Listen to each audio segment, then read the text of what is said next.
स्वागत है दोस्तों हमारे चैनल में जिसका नाम है फाइनल डिकोड। आज मैं आप लोगों के सामने एक ऐसा टॉपिक डिस्कस करने जा रहा हूँ जिसके बारे में आप लोगों को बहुत कम लोगों को पता होगा।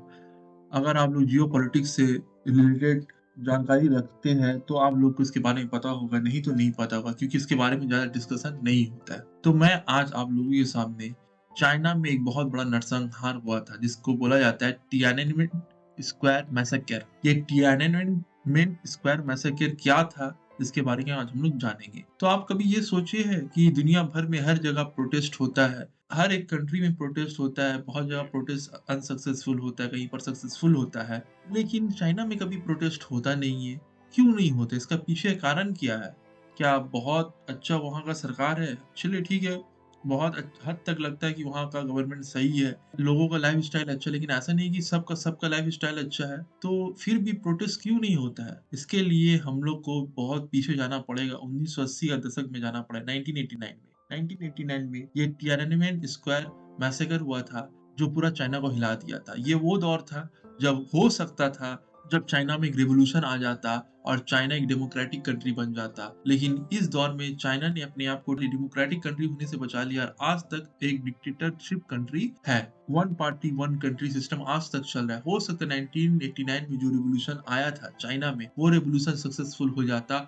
हो सकता था कि आज का चाइना कोई और होता, आज डेमोक्रेटिक चाइना होता, लेकिन उस टाइम में जो चाइना का लीडर थे डेंग जियाओपिंग, उसने क्या किया, पूरा तरीका से रेवोल्यूशन को क्रश कर दिया। तो ये रेवोल्यूशन क्या था, ये रेवोल्यूशन क्यों खड़ा हुआ, इसे कैसे करे दबाया गया, इसके बारे में आज हम लोग जानेंगे। तो चाइना का हिस्ट्री के लिए अगर आप लोग को जानना है चाइना का इतिहास क्या है, उसके लिए नीचे कमेंट सेक्शन में बता दीजिएगा। उसके लिए अलग अलग बहुत सारा पार्ट में वीडियो आएगा। आज मैं आप लोगों को उतना डिस्कशन नहीं करूंगा, सिर्फ मैं कारण क्या है वो बताने के लिए थोड़ा सा बैकग्राउंड दे देता हूँ। 1949 में चाइना आजाद होता है और यही टियाननमेन स्क्वायर जो जगह होता है, जो बीजिंग का दिल जिसे कहा जाता है, यही टियाननमेन स्क्वायर में जो चाइना का पहला प्रेसिडेंट था जिसका नाम था माओ जेडोंग, इसने लाल झंडा, कम्युनिस्ट झंडा को लहराया और अपना देश को एक कम्युनिस्ट कंट्री घोषित कर दिया और यहाँ से China as a communist country बन जाता है। 1949 से लेकर 1961 तक चाइना में माओ जेडोंग एकदम वन पार्टी वन रूल करता है। चाइना में एक कम्युनिस्ट कंट्री क्या होता है? हार्डकोर कम्युनिस्ट कंट्री, जहां पर हर एक सुविधा सरकार प्रोवाइड करेगा। तो जब सुविधा सरकार प्रोवाइड करेगा तो सरकार ही हर चीज का मालिक होगा, चाहे आपका घर, आपका जमीन, आप क्या खाइएगा, क्या पहनिएगा, सब कुछ, कितना बच्चा पैदा करिएगा, कब किससे शादी करिएगा, ये सब सरकार डिसाइड करेगा, यानी कि गवर्नमेंट। एक रोटी भी खाना है तो सरकार देगा, एक बदन में कपड़ा पहनना है तो वो भी सरकार देगा आपको। तो ये होता है कम्युनिस्ट। आपका जमीन नहीं है, वो सरकार का जमीन है, सरकार जब चाहे वो जमीन छीन सकता है। तो ये शुरुआत में तो चाइना में बहुत अच्छा लगा। इसका पीछे कारण भी क्या था अच्छा लगने का, वो बताऊंगा जब चाइना का हिस्ट्री बताऊंगा। जो भी है, 1961 आते आते बहुत बड़ा फेमाइन आ गया जहां पर बहुत लाखों लोग मारे गए। तो लोगों ने बहुत प्रेशर बनाया, तो जो माओ जेडोंग था उसे रिजाइन देना पड़ा। लेकिन माओ जेडोंग रिजाइन तो देता है लेकिन पार्टी छोड़कर जाता नहीं है। वो क्या करता है, कल्चरल रेवोल्यूशन 1966 में लॉन्च कर देता है और जो भी इसका अपोनेंट होता है उसे मार कर मौत का घाट उतार देता है। और ये जो स्टूडेंट लोग जो उठे थे, ये स्टूडेंट लोग को लेकर ये काम करता है और बहुत क्रश कर देता है रेवोल्यूशन को। और ये जो डेंग जियाओपिंग जिसने 1989 में मैसेकर किया था, 1989 का प्रेसिडेंट था, ये जो कल्चर रेवोल्यूशन जो माओ जेडोंग लाया था उसमें भी ये निपट जाता, लेकिन ऐसा हुआ नहीं। 1976 तक ये कल्चर रेवोल्यूशन चला, बहुत लोगों को मारा गया, काटा गया। 1976 में माओ जेडोंग मारा जाता है, मर जाता है। उसके बाद आता है यही डेंग जियाओपिंग और ये आता है।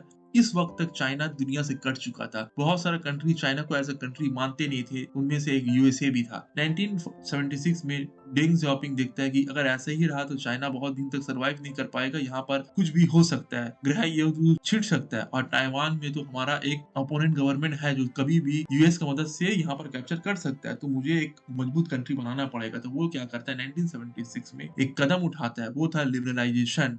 फॉरेन डायरेक्ट इन्वेस्टमेंट मेरा कंट्री में आएगा। वो क्या करता है, अपना कंट्री को पूरा तरीके से ओपन कर देता है, अपना पैसा से लोग, अपना देशवासी का जो इंटेलेक्चुअल लोग होते हैं उसे बाहर भेजता है ताकि आप पढ़ के आइए, बाहर का नॉलेज सीख के आइए, हमारा देश को डेवलप करिए। तो ये चीज डेंग जियाओपिंग करता है। साइंस एंड टेक्नोलॉजी में भर भर के मदद प्रोवाइड करता है, ऐसे लोगों को खासकर मदद करता है जो साइंस एंड टेक्नोलॉजी में इंप्रूवमेंट लाना चाहते हैं, इनोवेशन लाना चाहते थे। अमेरिका को, यूरोपियन कंट्री को खुला छूट दे देता है कि आप आइए हमारा कंट्री में निवेश करिए, हमारा कंट्री में फैक्ट्री लगाइए और चीप में प्रोडक्ट बनाइए बनाइए और बेचिए। तो पूरा तरीका से अपना देश की इकोनॉमी को खोल देता है।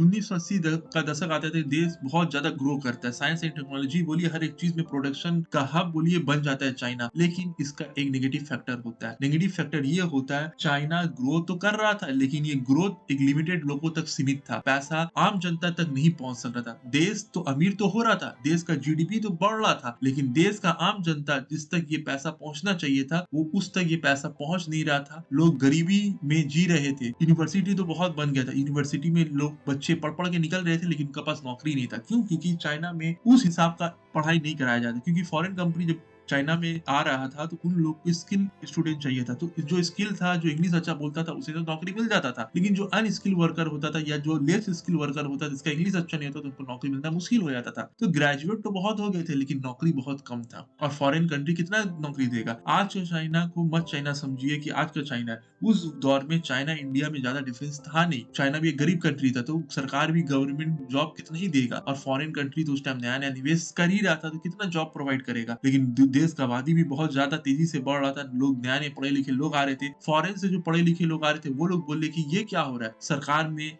चोरी बहुत ज्यादा बढ़ गया। बिना घूस लिए कोई भी ऑफिसर आपका काम नहीं करता था। सरकार का जो चाटुकार था उन लोगों को नौकरी मिलता था। मीडिया पूरा तरीका से गवर्नमेंट कंट्रोल था। डेमोक्रेसी नाम का कोई चीज नहीं था। एक ही पार्टी रूल करते आ रहा था। कोई ओपोनेंट पार्टी को मौका नहीं मिला था। तो जो बाहर से जो लोग पढ़ के आए थे जो चाइना में, उन लोग देखे कि नहीं, इन चाइना में बहुत गलत हो रहा है। ग्रोथ लिमिटेड लोगों तक सीमित है, आम जनता तक बात नहीं पहुंच रहा है। तो इसी में चाइना में जो कम्युनिस्ट पार्टी होता है उसमें दो पार्ट हो जाता है। उसमें दो पार्ट हो जाता है और एक फेमस लीडर उभर के आते हैं जिनका नाम होता है आपका जाकर हु यो बांग। ये जो हु यो बांग जो होते हैं, ये चाइना में दो ग्रुप हो जाता है। एक ग्रुप मॉडरेट ग्रुप जो बोलता है कि डेवलपमेंट होना चाहिए, डेवलपमेंट होना चाहिए। डेवलपमेंट तो हो रहा है वो सही है, लेकिन देश में कुछ चेंजेस आना चाहिए। वो चेंजेस क्या है? वो चेंजेस है कि आप डेमोक्रेसी लाइए, मतलब लोग अपना हिसाब से सरकार चूज करेंगे। दूसरा दूसरा की फ्रीडम ऑफ स्पीच होना चाहिए। तीसरा प्रेस फ्रीडम होना चाहिए। चौथा सही तरीका से एग्जाम होना चाहिए, लोगों को नौकरी मिलना चाहिए, फ्रीडम ऑफ स्पीच होना चाहिए, सिविल राइट्स होना चाहिए। ये सब के बाद लोग कर रहे थे। तो चाइना ने देखा हु योबांग इसको सपोर्ट कर रहे हैं। और चाइना उस टाइम, चाइना में जो ये हु योबांग थे, वो जो चाइना का जो कम्युनिस्ट पार्टी है उसका ये क्या थे, जनरल सेक्रेटरी। प्रेसिडेंट का बाद जनरल सेक्रेटरी का बहुत इंपॉर्टेंट पोस्ट माना जाता है। तो प्रेसिडेंट कौन थे? डेंग जियाओपिंग। डेंग जियाओपिंग जो प्रेसिडेंट था और ये हु योबांग क्या था आपका जाकर जनरल सेक्रेटरी। ये मॉडरेट लोगों को सपोर्ट कर रहा था। और एक ग्रुप था हार्डलाइनर का, जिसका मेन लीडर समझ लिया कि डेंग जियाओपिंग था। हार्डलाइनर का बोलने का मतलब, देश को अगर हमको आगे लेके जाना है, डेवलपमेंट करना है, तो हम लोग को लोगों का बात नहीं सुनना पड़ेगा। ये डेमोक्रेसी को कोई तरजीह देने की जरूरत नहीं है। हम लोग को देश को ग्रोथ करना है, डेमोक्रेसी का हमें गला घुटना ही पड़ेगा। प्रेस फ्रीडम पे रोक लगाना ही पड़ेगा। प्रेस को आजादी हम लोग नहीं दे सकते हैं। और लोग भूखमरी से मर रहे तो मरने दो, नौकरी नहीं है करने दो। हम लोग को अपना देश को अगर आगे ले जाना, डेवलप करना है, तो ऐसे ही करना पड़ेगा, लोगों को दबाना पड़ेगा। तो हु योबांग को जब देखा कि ये बात सुन रहा नहीं है, तो उसे ह्यूमिलेट करके ऑफिस से निकाल दिया गया। बोला जाता है कि कुछ साल बाद हु योबांग का मौत हो गया हार्ट अटैक से। लेकिन बहुत लोग बोलते हैं कि ये साजिश के तहत मारा गया, क्योंकि चाइना में हो सकता है, चाइना में नहीं पूरी दुनिया में ऐसा होता है, जो भी सरकार के खिलाफ उठता है, मजबूत सरकार है, वो क्या करता है, अपना अपोनेंट को मरवा देता है। तो चाइना में ये सब प्रॉब्लम था। तो ये सब प्रॉब्लम को देखते हुए चाइना में क्या होता है, रेवोल्यूशन शुरू हो जाता है। 1980 का दशक से रेवोल्यूशन शुरू हो जाता है। लोगों का माइंड में आ जाता है कि हम लोग को कुछ करना है और देश में चेंजेस लाना है। ये देखिए एक फोटो है बहुत अच्छा। लेफ्ट हैंड साइड में डेंग जियाओपिंग है और राइट साइड में जो है हु योबांग है। ये देख सकते हैं ये दोनों। तो जब हु योबांग का डेथ हो जाता है, तो स्टूडेंट लोग क्या करते हैं, एक पिटीशन देते हैं प्रीमियर ली पेंग को। लेकिन प्रीमियर ली पेंग जो होता है वो क्या करता है, प्रीमियर ने ये लेने से मना कर दिया। तो लोगों ने क्या कर दिया, इसको यूनिवर्सिटी कॉलेज में जाना बंद कर दिया। 40 यूनिवर्सिटी के जो स्टूडेंट थे उन लोगों ने क्या कर दिया, टिएनएनमेन स्क्वायर में आकर प्रदर्शन को सपोर्ट कर लिया। मतलब टिएनएनमेन स्क्वायर में जो प्रदर्शन बहुत दिनों से चल रहा था, उसे आके ज्वाइन कर लिया। कम से कम 1 लाख स्टूडेंट ने ज्वाइन कर लिया। और जो ट्रांसपोर्ट वर्कर लोग थे वो लोग भी इसको सपोर्ट कर दिए। लेबर जो यूनियन था वो लोग भी इसको सपोर्ट कर दिया। और बोला गया बीजिंग में ये जो स्टूडेंट लोग जो प्रोटेस्ट कर रहे थे, आप लोग कहीं भी जाना चले आइए, फ्री ऑफ कॉस्ट आप लोग कहीं भी जाकर ट्रैवल कर सकते हैं। तो ट्रांसपोर्ट वर्कर लोग जो था वो लोग फ्री का ट्रांसपोर्ट प्रोवाइड किया, क्योंकि आपको ट्रांसपोर्ट कोई भी आप मूवमेंट लॉन्च कर रहे हैं, आपको यहाँ से वहां जाने के लिए ट्रांसपोर्ट का जरूरत पड़ेगा। तो ट्रांसपोर्ट फ्री ऑफ कॉस्ट कर दिया गया। तो सोचिए आम जनता इसमें कूदक गए और ये बहुत ज्यादा मूवमेंट टूल पकड़ लिया। तो जब इंटरव्यू देखिएगा, बहुत सारे लोग इंटरव्यू दिए, तो बहुत सारे लोगों को पता नहीं था कि डेमोक्रेसी क्या चीज़ है। उन लोगों को वेस्टर्न फिलॉसफी से उन लोगों को ज़्यादा कुछ पता नहीं था। बस उन लोगों को ये पता था कम्युनिज़्म खराब चीज़ है, क्योंकि कम्युनिज़्म उन लोग बचपन से देखते हुए आए थे कि लोगों को यहाँ पर दबाया जाता है। तो जो नया जनरेशन था 18 साल, 19 साल, 17 साल, 16 साल का बच्चा लोग, वो लोग बोले थे नहीं, अब हम लोग को डेमोक्रेसी क्या हमको पता नहीं है, लेकिन कम्युनिज़्म बहुत खराब चीज़ है। हम लोग को इस ट्रैप से बाहर निकलना है। उसके बाद जो भी गवर्नमेंट आएगा हम लोग उसे एक्सेप्ट कर लेंगे। तो सोच लीजिए कि जो प्रोटेस्ट कर रहे थे उन्हें पता भी नहीं था। तो ये तो एक सबसे बड़ा इवेंट था जो समझ लीजिए तूल पकड़ लेता है। 15 अप्रैल को इस डेट होता है और यहाँ से समझ लीजिए डेमोन्स्ट्रेशन बहुत ज्यादा बढ़ जाता है। फिर 26 अप्रैल को एक और इवेंट होता है। पीपल्स डेली एक न्यूज़पेपर होता है, वो क्या करता है, आज भी होता है, गोदी मीडिया बोलिए या फिर जो गवर्नमेंट का चाटुकार मीडिया होता है, वो क्या करता है, देशद्रोही बोलता है। जो भी सरकार के खिलाफ बात बोलता है उसे देशद्रोही बोला जाता है। उसी तरीका से अप्रैल 26 1989 में ये जो पीपल्स डेली न्यूज़पेपर होता है वो एक आर्टिकल छाप देता है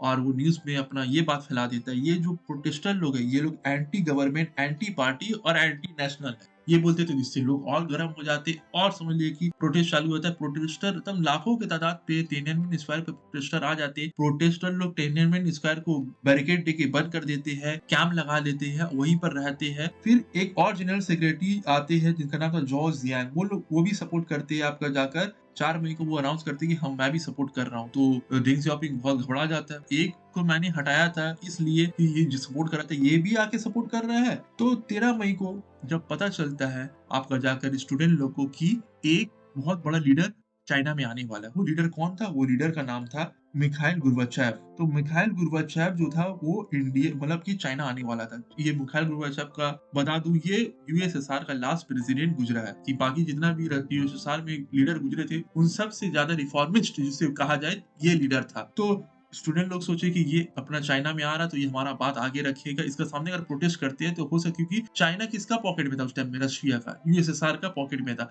लेकिन मई 19 आते आते क्या होता है, 19 और 20 मई आते आते जो हार्ड लाइनर होता है, क्योंकि अभी तक क्या हो रहा था, गवर्नमेंट कोई भी स्ट्रिक्ट एक्शन नहीं ले रहा था। किसका खिलाफ? प्रोटेस्टर लोगों के खिलाफ। क्यों? क्योंकि चाइना का जो कम्युनिस्ट पार्टी है, मैं पहले ही बता दिया कि दो फैक्शन हो चुका था, मॉडरेट और आपका हार्ड लाइनर। तो हार्ड लाइनर और मॉडरेट में आपका एक बहस चल ही रहा था। तो 19 मई आते आते हार्ड लाइनर लोग जीत जाता है और बोलता है कि अब हम लोग पावर में, और जो जनरल सेक्रेटरी होता है उसे उठाकर कहाँ कर दिया जाता है, हाउस अरेस्ट कर दिया जाता है। और 20 मई को पूरा तरीका से मार्शल लॉ लगा दिया जाता है पूरा बीजिंग में, और बोला जाता है अब कोई भी बाहर निकलेगा, कोई प्रोटेस्ट करेगा, उसे अब पूरा तरीका से क्रश कर देना है, अब हमें रुकना नहीं है। तो डेंग जियाओपिंग अब बोलता है अब खत्म, बहुत हो गया, क्योंकि बहुत ह्यूमिलेट फेस करने पड़ा था डेंग जियाओपिंग के, क्योंकि बैक एंड में जो मिखाइल गोर्बाचेव था, हो सकता है कि चाइना को बहुत फटकार लगाया हो, बहुत कुछ बोला हो, तो चाइना को एक बहुत ह्यूमिलेशन फेस करने पड़ा था। और कुछ हद तक जो प्रोटेस्टर लोग चाह रहे थे वो हुआ, लेकिन ये जो प्रोटेस्टर लोग का जो सोच था कि कुछ रिफॉर्म आएगा, ये हुआ नहीं, इसका उल्टा हो गया। उल्टा जो डेंग जियांग जो था, जो प्रोटेस्टर लोगों को सपोर्ट कर रहा था, जो जनरल सेक्रेटरी था चाइना कम्युनिस्ट पार्टी का, उसे उठाकर हाउस अरेस्ट कर दिया गया। और 20 तारीख को पूरा तरीका से बीजिंग में आपका जाकर मार्शल लॉ लगा दिया गया। मार्शल लॉ कितना खतरनाक होता है वो मैं कभी बताया हूँ, नहीं तो फिर कभी फ्यूचर में बताऊंगा कि मार्शल लॉ कितना खतरनाक होता है। हो सकता है मेरा इस चैनल में मेरा एक वीडियो है जिसे आप जाकर देख सकते हैं, जहाँ पर मैं मार्शल लॉ के बारे में बात किया हूँ। तो मार्शल लॉ वो खतरनाक था, लगा दिया गया। अब होता है सप्रेशन, नरसंहार शुरू। तो 3 से 4 जून में चाइना क्या करता है, पूरा तरीका से समझ लीजिए कि कम्युनिकेशन को सबसे पहले कट कर देता है। रात में पूरा तरीके से बिजली कट कर देता है। उसके बाद टैंक को घुसा देता है आपका जाकर तिएननमेन स्क्वायर में। और उससे पहले वार्निंग देता है, टैंक आ जाता है। तो लोग बोलते हैं टैंक क्यों आया है? ऊपर से मिलिट्री जो हेलीकॉप्टर होता है वो जाता है, लाइट मारता है। पहले तो 1-2 जून को लोग समझे नहीं, छोटा मोटा झड़प हुआ, लोगों ने पत्थर चलाया पुलिस के ऊपर, पुलिस ने भी टीयर गैस चलाया, 2-4 लोग मारे भी गए। उसके बाद पहले तो सिर्फ स्टूडेंट कर रहे थे, फिर उसके बाद वर्कर लोग ज्वाइन किए, ट्रांसपोर्ट वर्कर, फिर लेबर यूनियन, फिर उसके बाद आपका जाकर पूरा तरीका से जो पेरेंट्स लोग थे वो लोग भी ज्वाइन कर लिए। 10 लाखों का भीड़ इकट्ठा हो गई कहाँ पर? तिएननमेन स्क्वायर में। तो सरकार ने क्या किया, ये भीड़ देखते हुए टैंक को बुला लिया और लोगों को ऊपर क्या जा रहा था, हेलीकॉप्टर। पूरा लग रहा था कि एक वॉर जैसा सिचुएशन है और चारों तरफ से लोगों को घेर लिया और जो टैंक था वो पूरा कुचलते हुए, पूरा बैरिकेड तोड़ते हुए जाकर स्टूडेंट लोग को कुचल दिया। जो लोग कैंप में सो रहे थे उनको ऊपर टैंक चढ़ा दिया और हेलीकॉप्टर से गोली बरसाना शुरू कर दिया, जमीन से गोली बरसाना शुरू कर दिया, और बाकी जो लोग भाग रहे थे उसको टैंक ने उन लोगों को रौंद दिया। तो ये 3-4 जून तक ये नरसंहार चलता रहा और भी दिन तक गोलीबारी, छोटा मोटा झड़प चाइना के अलग-अलग बीजिंग के अलग-अलग शहर में देखा गया, अलग-अलग दूर-दराज एरिया में छोटा-मोटा पुलिस और मिलिट्री और आम जनता के बीच में झड़प देखा गया, जहाँ पर पुलिस पर्सनल भी मारे गए और बहुत सारे आम जनता लोग भी मारे गए। और इसमें से एक बहुत हेवी इवेंट है जो मैं बताना भूल गया, तो बता देता हूँ। 5 जून को क्या होता है, एक आदमी आ जाता है, टैंक देखिए ये फोटो बहुत फेमस है। टैंक आ रहा था, टैंक का सामने एक आदमी आके खड़ा हो जाता है 2 शॉपिंग बैग लेकर। तो इसे कुछ आदमी इसे पीछे हटाते हैं। तो ये बहुत फेमस पिक्चर है। कुछ लोग बोलते हैं इसका आज तक पता नहीं कि ये कहाँ गया, लेकिन कुछ लोग का मानना है कि ये जो पर्सन था इसका नाम था जियाओ कियांग। ये एक स्टूडेंट था जो प्रोटेस्ट में शामिल हुआ था। ये टैंक का सामने आ गया था। अभी बताया जाता है ये डायरेक्टर है बार्कली चाइना इंटरनेट प्रोजेक्ट, जो यूनिवर्सिटी ऑफ कैलिफोर्निया बार्कली में है। तो ये अभी यूएस में है। ये उसका फोटो है। तो किसी को भी पता नहीं कितना लोग मारे गए, लेकिन चाइनीज गवर्नमेंट बोलता है 200 से 300 लोग मुश्किल से मारे गए होंगे। उसके ऊपर से जब ये नरसंहार हो जाता है, सब कुछ हो जाता है, तो जब प्रोटेस्ट खत्म हो जाता है, लोग अपने घर चले जाते हैं, अब देखते हैं कि कुछ हुआ नहीं, तो चाइना का जो लीडर होता है ये डेंग ज़ियाओपिंग, ये सामने आता है और क्या बोलता है पता है? ये बोलता है कि बहुत गलत हुआ, हमारा जो मिलिट्री पर्सनल, पुलिस पर्सनल जो मारे वो लोग शहीद है, और जो उन लोग को मारे यानी कि जो स्टूडेंट या आम जनता, उन लोग आतंकवादी है। तो ये चीज ये आके बोल देता है, लोगों का गुस्सा तो भड़क जाता है, लेकिन अब लोग करे तो क्या करे। तो प्रोटेस्ट कुछ दिन तक तो चलता है, लेकिन पूरा तरीका से अब देख लेता है लोग कि कहीं बाहर से कोई सपोर्ट नहीं आता है, तो लोग आस्ते आस्ते कर ये रिवोल्यूशन खत्म हो जाता है। खत्म क्यों हो जाता है? क्यों? क्योंकि तो लोग तो निहत्थे थे, लोग तो बैनर झंडा लेकर लड़ रहे थे, वो लोग तो हथियार लेकर लड़ नहीं रहे थे। हाँ, जब गोली चल रहा था तो अपना बचाव के लिए उन लोग पत्थर चलाए। सब देखिए, कोई भी रेवोल्यूशन अगर सक्सेसफुल होने जाता है तो गवर्नमेंट क्या करता है, अपना ही गुंडा को रेवोल्यूशनरी लोग के बीच में घुसा देता है, और वो रेवोल्यूशन को खत्म करने के लिए क्या करता है, गोली पुलिस लोगों पर चला देता है, पुलिस लोगों को बहाना मिल जाता है अटैक करने का। ये हर जगह होता है। तो 200 सिविलियन मारे गए, तो आप बोलते हैं कि कुछ दर्जन ऑफ सिक्योरिटी पर्सनल मारे गए। ये तो चाइना का बोलना है, लेकिन 2017 में यूके ने एक डॉक्यूमेंट रिलीज किया था। बताया जाता है कि उस टाइम में ब्रिटिश एम्बेसडर टू चाइना, जिसका नाम था सर एलन डोनाल्ड, ये चाइना में एम्बेसडर थे ब्रिटिश का। तो ये बोलते हैं कि 10,000 से ज्यादा लोग मारे गए थे तिएननमेन स्क्वायर मैसेकर में। ये दावा करता है, क्योंकि उस टाइम में बहुत कम मीडिया, फॉरेन कंट्री का मीडिया था। बताया जाता है कि स्पेन या और एक दो कंट्री का मीडिया था। सेपरेशन करने से पहले चाइना बहुत समझदारी से काम किया। ऐसा नहीं है कि रातें रात गोली चला दिया। पहले तो कम्युनिकेशन लाइन कट किया, इलेक्ट्रिसिटी कट किया, ताकि वीडियो सामने ही नहीं आए, क्योंकि उस टाइम उतना कैमरा का दौर नहीं था। आज देखिए, कैमरा इंटरनेट का दौर होते हुए भी दुनिया में कितना जगह नरसंहार हो रहा है, लेकिन क्या हम लोग आवाज उठा रहे? नहीं उठा रहे। तो उस टाइम में कौन आवाज उठाता है? ये बोलने वाला बात है, बहुत कोई बोलता है नहीं हम लोग आवाज उठाते, लेकिन ये झूठ बात है। कोई भी बात आवाज नहीं उठाता जब तक कि लोगों का खुद का फायदा ना दिखे। लोग अपना हिसाब से प्रोटेस्ट को ज्वाइन करते हैं, प्रोटेस्ट से बाहर निकल जाते हैं। तो ऐसा नहीं है कि इंसान के अंदर इंसानियत है, होता तो आज दुनिया सामने नरसंहार हो रहा है, लोग देख कर आंख बंद नहीं करते। तो चाइना में भी ऐसा हुआ। तो क्या कुछ अचीव हुआ? तो अचीव तो ज्यादा कुछ तो हुआ नहीं, क्योंकि आज तक चाइना एक डेमोक्रेटिक कंट्री बना नहीं। कुछ कंसेशन मिला। जो पॉजिटिव इम्पैक्ट ये था कि इंटरनेशनल सिंपैथी मिला प्रोटेस्टर लोग को, और चाइना ने बहुत कम समझने के स्टेप उठाया। अब वो कम स्टेप में वही हो सकता है कि थोड़ा बहुत ब्राइब में कंट्रोल किया, थोड़ा बड़ा घुसखोरी जो हो रहा था उसमें कम किया, थोड़ा सा एग्जाम करा के थोड़ा कुछ लोगों को कंसेशन दिया, नौकरी वोकरी दिया, थोड़ा रिफॉर्म ज्यादा लाया। ठीक है, ये सब कुछ किया। इंटरनेशनल सिंपैथी मिला, चाइना के ऊपर प्रेशर बना। इससे ज्यादा कुछ नहीं हुआ। कोई डेमोक्रेसी नहीं आया, ना कुछ कम्युनिस्ट पार्टी खत्म होकर कुछ हुआ। जबकि नेगेटिव इम्पैक्ट क्या था? सबसे पहला, इसमें लीडरशिप का कमी था। एक ऑर्गेनाइजेशन नहीं था। ऑर्गेनाइजेशन बना तो बहुत बाद में बना, डिमांड कभी भी पूरा नहीं हुआ। और डैमेज रेपुटेशन क्या किया चाइना ने? मीडिया का थ्रू कर दिया, क्योंकि चाइना का पास मीडिया का कंट्रोल था। और आज भी देखिए, गवर्नमेंट वही करता है। सबसे पहले जो डिक्टेटरशिप माइंड का जो गवर्नमेंट होता है, वो क्या करता है? सबसे पहले क्या करता है? मीडिया को कंट्रोल में करता है, फिर जुडिशरी को कंट्रोल में करता है।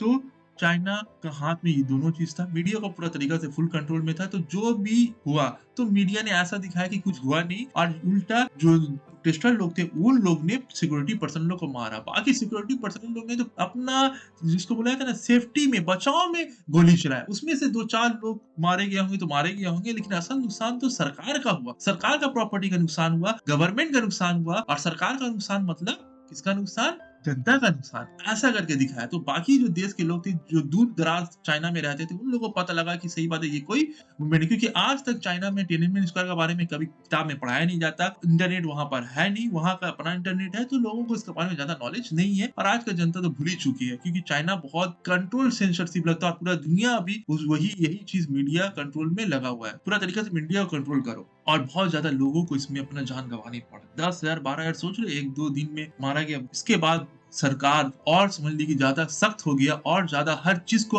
अब गवर्नमेंट कंट्रोल करने लगा। ये चाइना का वीडियो मैं इसलिए लाया, इस पर और मैं डिस्कशन कर सकता हूँ लेकिन वीडियो लंबा हो जाएगा। आप चाइना का ये मॉडल को सामने रखते हुए देखिए कि आज दुनिया भर में कहाँ-कहाँ पर इस तरीका का नीति को अपनाया जा रहा है। चाइना तो चलिए डेवलप हो गया, लेकिन क्या दूसरा कोई कंट्री डेवलप होगा? डेवलपमेंट का साथ-साथ क्या लोगों का बेहतरी एक साथ नहीं हो सकता है? कि डेवलपमेंट करने के लिए लोगों को सप्रेशन करना क्या ज़रूरी है? तो अपना राय को नीचे कमेंट सेक्शन में बता सकती है, क्योंकि बहुत सारा स्कैंडिनेवियन कंट्री जहाँ पर लोगों का भला भी होता है और देश भी तरक्की करता है। तो ये सब अपना मॉडल है, क्योंकि आप किसी को मार कर देश का तरक्की का बहाना नहीं दे सकते। Thanks for watching friends.